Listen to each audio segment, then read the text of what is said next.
the original gangster, the OG. ಎಲ್ರಿಗೂ ನಮಸ್ಕಾರ. Arvind sir, Ranganath sir, ಆಮೇಲೆ ಪ್ರತಿಯೊಬ್ಬರು ಎಲ್ಲ ನಮ್ಮ ಕುಟುಂಬನೇ ಬಂದಿದೆ. ಯಾಕಂದರೆ ಒಬ್ಬರ ಹೆಸ್ರು ಇಬ್ಬರ ಹೆಸ್ರು ಹೇಳೋಕ್ಕಾಗಲ್ಲ. ಸೊ ಫಿಲ್ಮ್ ಇಂಡಸ್ಟ್ರಿ ಅಂದರೆ ಯಾವಾಗ ನನ್ನ ಕುಟುಂಬ ಅನ್ನೋ ಥರ. ಸೊ ಎಲ್ಲ ಕುಟುಂಬದಲ್ಲಿ ಉಪೇಂದ್ರ, ಶ್ರೀಕಾಂತ್, ಎಲ್ರಿಗೂ ಈ ಸಮಾರಂಭಕ್ಕೆ ಬಂದಿದ್ದು ನನಗೆ ನಮ್ಮ ಫ್ಯಾಮಿಲಿ ಫಂಕ್ಷನ್ ಬಂತಾರನೇ ಇದೆ. ಯಾಕಂದರೆ ಶ್ರೀಕಾಂತ್ ಆಗಲಿ, ಇಲ್ಲ ವೇಲು ಅವರಾಗಲಿ, ಇಲ್ಲ ಮನೋರಾಗಲಿ, ವಿರ್ ಆಲ್ ಒನ್ ಫ್ಯಾಮಿಲಿ. ನಮ್ಮ ಫ್ಯಾಮಿಲಿ ಫಿಲಮ್. ಅದು ಉಪೇಂದ್ರ ಮಾಡಿದೆ ಅಂದರೆ ಇನ್ನೂ ಒಂದು ವಿಶೇಷತೆ. ಯಾಕಂದರೆ ನಾ ಆಗಲೇ ಹೇಳಿದೆ, ಉಪೇಂದ್ರ ಓಮ್ ಮಾಡಬೇಕಾದ್ರೆ ಏನು ಗುರುಬೇ ಯಾಕೆ ಹಿಂಗೆಲ್ಲ ಮಾತಾಡ್ತೀರ ಪ್ರೆಸ್ಲಿ. ನಾ ಹೇಳಿದೆ ಎಲ್ಲರೂ ಮಣಿರತ್ನಂ ಅವರು ಅವರು ಈ ಬರೀ ದೊಡ್ಡ ದೊಡ್ಡ ಡೈರೆಕ್ಟರ್ ಇದ್ದಾರೆ ಅಂತ. ನಮ್ಮಲ್ಲೂ ಇದ್ದಾರೆ ರೀ, ಅದಕ್ಕಿಂತ ಚೆನ್ನಾಗಿ ಮಾಡ್ತಾರೆ ರೀ, ಪಾಪ ಆ ಒಂದು ತಾಕತ್ತಿದೆ. ಅವಾಗ ಹೇಳಿದೆ ಯಾಕೆ ಹಿಂಗೆ ಹೇಳ್ಬಿಟ್ರಿ. ಇಲ್ಲ ನಂಗೆ ಗೊತ್ತಿತ್ತು, ನೋಡಿ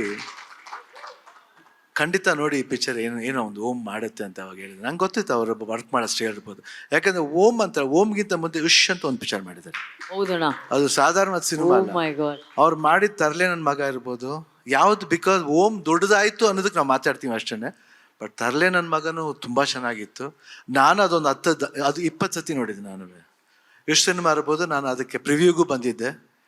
ನಂಗೆ ತುಂಬ ಚೆನ್ನಾಗಿ ಜ್ಞಾಪಕ ಇದೆ. ಆ ಟೈಟ್ಲೇ ತುಂಬ ಇಷ್ಟ ಆಯಿತು. ಎಷ್ಟು ಚೆನ್ನಾಗಿ ಮಾಡಿದ್ರು ಅಂದರೆ ಒಂದು ಭಯನ ಶ್ ಅನ್ನೋ ಥರ ಒಂದು ಇದರಲ್ಲಿ ಎಷ್ಟು ಸೆನ್ಸಿಬಲ್ ಆಗಿ ಅವ್ರು ಟೈಟಲ್ಸ್ ಇಡೋದಾಗಲಿ ಎಲ್ಲದರಲ್ಲೂ ಒಂದು ಅರ್ಥ ಇರುತ್ತೆ. ಆ್ಯಂಡ್ ಓಮ್ ಬಂದಾಗಂತೂ I started loving him. The work style ಇರ್ಬೋದು, ಊಟ ಮಾಡ್ಬೇಕಾದ್ರೆ ನೋಡ್ಬೇಕು ಎಲ್ಲದನ್ನೂ ಒಂದೇ ಸತಿ ಕಲ್ಸ್ಕೊಂಡು ಟೈಮ್ ವೇಸ್ಟ್ ಮಾಡೋದು ಬೇಡ. ಮಾಡಿ ಅನ್ನ ಸಾರು ಮೊಸರು ಎಲ್ಲನೂ ಕಲ್ಸ್ಕೊಂಡು ಒಂದು ಫುಲ್ ನೋಡ್ಬಿಟ್ಟು ಯಾಕೆ ಹಿಂಗೆ ಊಟ ಮಾಡ್ತಾರೆ ಇವರು ಅಂತ. ನಾನಂತೂ ಬಿಡಿ ಊಟನೇ ಮಾಡ್ತಿರ್ಲಿಲ್ಲ. ಯಾಕಂದರೆ ಅಷ್ಟು ಬ್ಯುಸಿಯಾಗಿದ್ದೆ. 3 ಸಿನಿಮಾ ಮಾಡ್ತಿದ್ದೆ ಅವಾಗ. ಬೆಳಗ್ಗೆ ಓಮ್ 7 ಗಂಟೆಯಿಂದ 12 ಗಂಟೆವರೆಗೂ ಓಮು, 1 to 5 ಗಡಿಬಿಡಿ ಎಳೆಯ, ರಾತ್ರಿ 7 ಗಂಟೆಯಿಂದ ಬೆಳಿಗ್ಗೆ 3 ಗಂಟೆವರೆಗೂ ಸಮರ ಮಾಡ್ತಾ ಇದ್ದೆ. ಸೊ ಒಂದು 1 month ಕಂಟಿನ್ಯೂಸ್ ಆಗಿ ಆ ಶೆಡ್ಯೂಲ್ ಹೆಂಗಿತ್ತು ಅಂದರೆ ನಾ ಎಷ್ಟೊತ್ತು ಮಲಗಿದ್ದೀನಿ, ಎಷ್ಟು ಅವರ್ಸ್ ಮಲಗಿದ್ದೀನಿ ಅಂತ ಗೊತ್ತಿಲ್ಲ ಒಂದು ತಿಂಗಳಲ್ಲಿ. ಬಟ್ ಓಮ್ ಬಂದಾಗ್ಲೆಲ್ಲ ನನ್ನ ಕೂದಲು ಯಾರು ಮುಟ್ಟಿದ್ರು ಕೋಪ ಬರುತ್ತೆ. ಬಟ್ ಉಪೇಂದ್ರ ಒಬ್ಬರೇ ಬಂದು ಕೆದ್ರು ಬಿಡೋರು. ನೀಟಾಗಿ ಬಾಳ್ಸ್ಕೊಂಬರ್ತಾ ಇದ್ದೆ, ಕಣ್ಣು ಬಂದು ಹಿಂಗೆ ಕೆದ್ರು ಬಿಡೋ. ಸೊ ಅವತ್ತಿಂದ ಅವ್ರಿಗೆ ಆ ವರ್ಕಲ್ಲಿ ಇಂಟ್ರೆಸ್ಟ್ ಇರ್ಬೋದು, ಆಮೇಲೆ ಅವ್ರ ಮೇಕಿಂಗ್ ಸ್ಟೈಲ್ ಇರ್ಬೋದು, ಪ್ರತಿಯೊಂದು ತಾನೇ ನಮ್ಗೆ ಗೊತ್ತಿಲ್ಲದೇ ಆ ಮೂಡಿಗೆ ಬಂದ್ಬಿಡ್ತಿದ್ದೆ ನಾವು. ಅಷ್ಟು ಚೆನ್ನಾಗಿ ಒಂದು ಸ್ಕ್ರೀನ್ ಪ್ಲೇ ಸ್ಟೈಲ್ ಇರ್ಬೋದು, ತೆಗಿಯೋ ರೀತಿ ಇರ್ಬೋದು. ಅದು ಮಾಡ್ಬೇಕಾದ್ರೆ ನಾವು ಮಾಡ್ಬೋದು, ಇದು ರಿಸ್ಕ್ ಇಲ್ಲ ಅನ್ನೋ ಥರ ನಾನು ಆ ಟೈಮ್ಲಿ ಮಾಡ್ತಾಯಿದ್ದೆ ಉಪೇಂದ್ರ ಜೊತೆಲಿ. ಸೊ ಉಪೇಂದ್ರ ಬಗ್ಗೆ ಅದು ಹೇಳೋದೇ ಬೇಕಾಗಿಲ್ಲ. ಸೊ ಉಪೇಂದ್ರ ಒಂದು ಒಳ್ಳೆ ಡೈರೆಕ್ಟರ್ ಅಂತ ಅವಾಗಿಂದನೇ ಗೊತ್ತು ಉಪೇಂದ್ರ ಒಳ್ಳೆ ಡೈರೆಕ್ಟರ್ ಅಂತ. ಆ್ಯಂಡ್ ಲೇಟ್ರ್ ಅವರು ಒಂದು ಬೆಳವಣಿಗೆ ಇರ್ಬೋದು. ಆಫ್ಟರ್ ಈ ಬೇಕೇನು ಎ ಮಾಡಿದಾಗ, ಇಲ್ಲ ಉಪ್ಪಿ ಮಾಡಿದಾಗ, ಉಪ್ಪಿ 2 ಮಾಡಿದಾಗ, ಎಲ್ಲ ಸೂಪರ್ ಮಾಡಿದಾಗ, ಇವಾಗ UI. ಸೊ ನಂಗೆ ಟೈಟ್ಲ್ ಇಟ್ಟಾಗಲೇ ಒಂಥರ ಒಂದು ವಿಭಿನ್ನವಾಗಿದೆ. UI ಆ ಕಡೆ ನಾನು ಕೇಳ್ತಾ ಇದ್ರು ಉಪೇಂದ್ರ ನಿಮ್ಗೇನು ಅನಿಸ್ತೀವಿ ಸಿನಿಮಾ ಬಗ್ಗೆ ಅಂತ.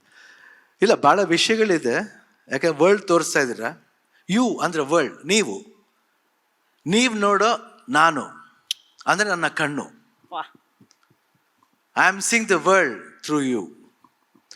ಆ ಥರ ಡಿಫ್ರೆಂಟ್ ಕಲರ್ಸ್ ಇದೆ, ಕ್ಯಾರೆಕ್ಟರ್ಸ್ ಇದೆ. ಎಷ್ಟೆಷ್ಟು ಅಬ್ರಿವೇಷನ್ ಕೊಡ್ಬೋದು ಸಿನಿಮಾದಲ್ಲಿ. ಯಾಕಂದರೆ ಉಪೇಂದ್ರ ಥಾಟ್ಸ್ 1-2 ಅಲ್ಲ, ಫಿಲಾಸಫಿ ಬಗ್ಗೆ ಹೇಳಿದ್ರು. ಐ ಥಿಂಕ್ ಅಜನೀಶ್ ಅವರು ಹೇಳಿದ್ರು 100%. He has got a simple philosophy, but a real philosophy.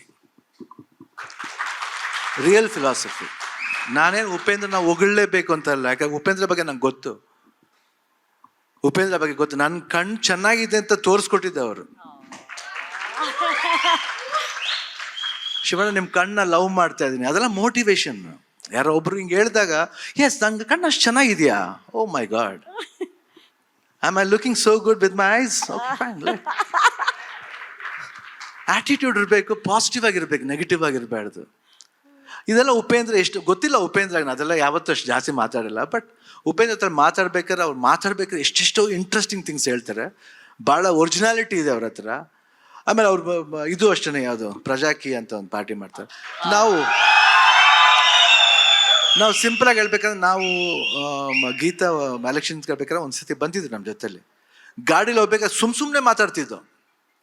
Same ಅವ್ರ ವಿಚಾರ ಏನಿತ್ತು ಅದೇ ಮಾತಾಡ್ತಿದ್ದು. ಹೆಂಗ್ ಎಜುಕೇಟ್ ಆಗಬೇಕು, ಯಾತಕ್ಕೆ ಎಜುಕೇಟ್ ಆಗಬೇಕು, ನಾವೆಷ್ಟು ಏನ್ ಮಾಡ್ತಾ ಇದ್ದೀವಿ, 5 ವರ್ಷಕ್ಕೋಸ್ಕರ ತುಂಬ ಈಸಿ ಮಾರ್ಕತ್ತಾ ಇದ್ದೀವಿ, ಆ ಮಾರ್ಕೊಳ್ಳೋದು ಬೇಡ ಅಂತ. ಅದನ್ನ ಯಾವತ್ತೂ ನಾವು ಉಪೇಂದ್ರ ಮಾತಾಡ್ತಿದ್ದು. ಲಾಟ್ ಆಫ್ ಥಾಟ್ಸ್ ಇದೆ. ಜನ ಸ್ವಲ್ಪ ಅರ್ಥ ಮಾಡ್ಕೊಂಡ್ಬಿಟ್ರೆ next world will become very super. They should understand ಅಷ್ಟೇ. ಬಟ್ ಅಫ್ಕೋರ್ಸ್ ಇಲ್ಲಿ ಬಂದು ನಾ ಪಾಲಿಟಿಕ್ಸ್ ಮಾತ್ರ ಬಂದಿಲ್ಲ. Please please please please cinema ಬಗ್ಗೆ, ಯಾಕಂದ್ರೆ ಅವ್ರ ಐಡಿಯಾಲಜಿ ಬಗ್ಗೆ ಹೇಳಿದೆ. ಯಾಕಂದ್ರೆ ಇದನ್ನೆಲ್ಲ ಸಿನಿಮಾ ನೋಡ್ಬೋದು, ನೀವು UI ನೋಡ್ಬೋದು ಅಲ್ವಾ ಉಪಿ? ಸೊ ಅಜನೀಶ್, ನಿಮ್ಮ ವರ್ಕ್ ಸೂಪರ್ ಆಗಿದೆ. ಕ್ಯಾಮ್ರಾ ವರ್ಕ್ ಇರ್ಬೋದು, ಆರ್ಟ್ ಡಿಪಾರ್ಟ್ಮೆಂಟ್ ವಂಡರ್ಫುಲ್.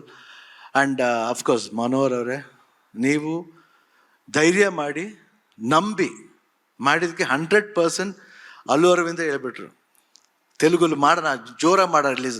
ನೋಡಿ, ಈ ಥರ ಬರ್ಬೇಕಾದ್ರೆ ಒಳ್ಳೆ ಪಾಸಿಟಿವ್ ಸೈನ್ಸ್. ಇವತ್ತು ಒಳ್ಳೆ ಪಾಸಿಟಿವ್ ಸೈನ್ಸ್ ಸ್ಟಾರ್ಟ್ ಆಗಿದೆ. ಎಲ್ರಿಗೂ ಒಳ್ಳೇದಾಗಲಿ. ಆ್ಯಂಡ್ ಓಮ್ 2 ಬಗ್ಗೆ ಹೇಳ್ತಾ ಇದ್ರು. ಆಗಲಿ ಬಿಡಿ, ಅದೇನು ನೆಕ್ಸ್ಟ್ ಇಯರ್ ಆಗ್ಬೇಕಂತಲ್ಲ, ಇನ್ನು 10 ವರ್ಷ ಬಿಟ್ಟು ಆಗಲಿ. ಶಿವಣ್ಣ ಹಂಗೆ ಇರ್ತಾನೆ, ಅದು ಕರೆಕ್ಟ್ ಅಣ್ಣ. ಅದಣ್ಣ 72 ಆದ್ರೂ ಹಂಗೆ ಇರ್ತಾನೆ. Don't worry Upendra, I feel like this. Okay, ಇಷ್ಟು ಹೇಳ್ತಾ wish you all the best. UI team wonderful teaser and ಆ ಗ್ಲಿಮ್ಸ್.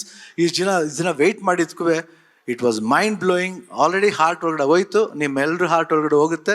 ರಿಲೀಸ್ ಆದಮೇಲೆ ಡಬಲ್ ಧಮಾಕ. All the best, god bless. Thank you ಅಣ್ಣ, ಥ್ಯಾಂಕ್ ಯು ಸೋ ಮಚ್. ಬರಲಿ ಚಪ್ಪಾಳೆ ಶಿವಣ್ಣ ಅವ್ರಿಗೆ please.